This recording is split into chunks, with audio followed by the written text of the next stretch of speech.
Good morning and welcome back. It's Uncle Phil, and you know what time it is. It's time for Uncle Phil's Super Bowl locks. This morning, I've got a few great picks I know you're going to love. But before we get into that, let me just say thank you from the bottom of my heart for just a fantastic year, another winning year for us, and it wouldn't be worth it if all you guys didn't just follow in and join in and make the community what it is today. So thank you again for another great year, and I really appreciate you guys. Uncle Phil, we appreciate you too, but get to the picks. Guys, as always, I love your enthusiasm. Before we get to it, let's kind of give a little history of Super Bowl and kind of lead you into my picks. The past 17 years, underdogs 13-4 against the spread. Past 23 years, underdogs 17-6 against the spread. The past 27 Super Bowls, the higher seed is 2-16-2 against the spread. Kansas City's obviously the higher seed this year, number one. The Eagles, the 2 seed in there. So again, this is where we are. Why do the underdogs cover so much in the Super Bowl? Well, it's pretty simple, really. The Super Bowl is bet by more people than anybody, and a lot of public money comes in. Like, for instance, this year, an estimated a record $1.9 billion just through legal channels is supposed to be bet on this game, looking like it's probably close to about $24 billion if you include offshore and illegal ways of betting. So again, massive amount of money, public money, doesn't bet on any other game, but they bet on the Super Bowl. So that's why, and the public usually loses. And so that's what's happening. So let's look at the matchups. Let's look at Kansas City on offense. Kansas City's done great.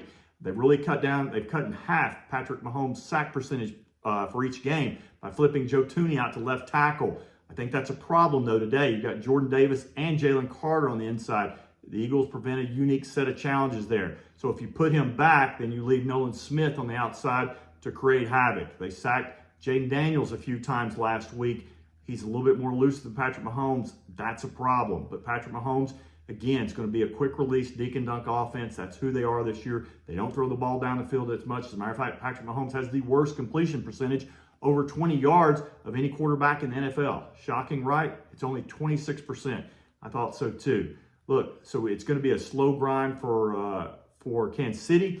Let's flip it over on the other side of things. You've got the Eagles in offense. I think Saquon Barkley's a problem.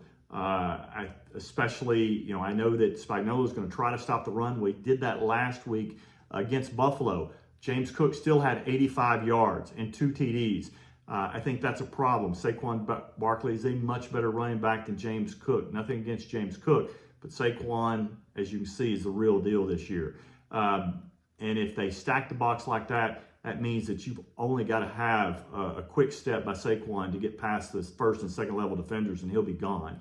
So I think that's a problem. Kansas City's obviously huge advantage is Patrick Mahomes and with Andy Reid. I mean, it's hard to go against those guys. But because of all those things together, Philadelphia does have the best roster, and I think that's who wins the game today. So give me the Eagles plus 1.5.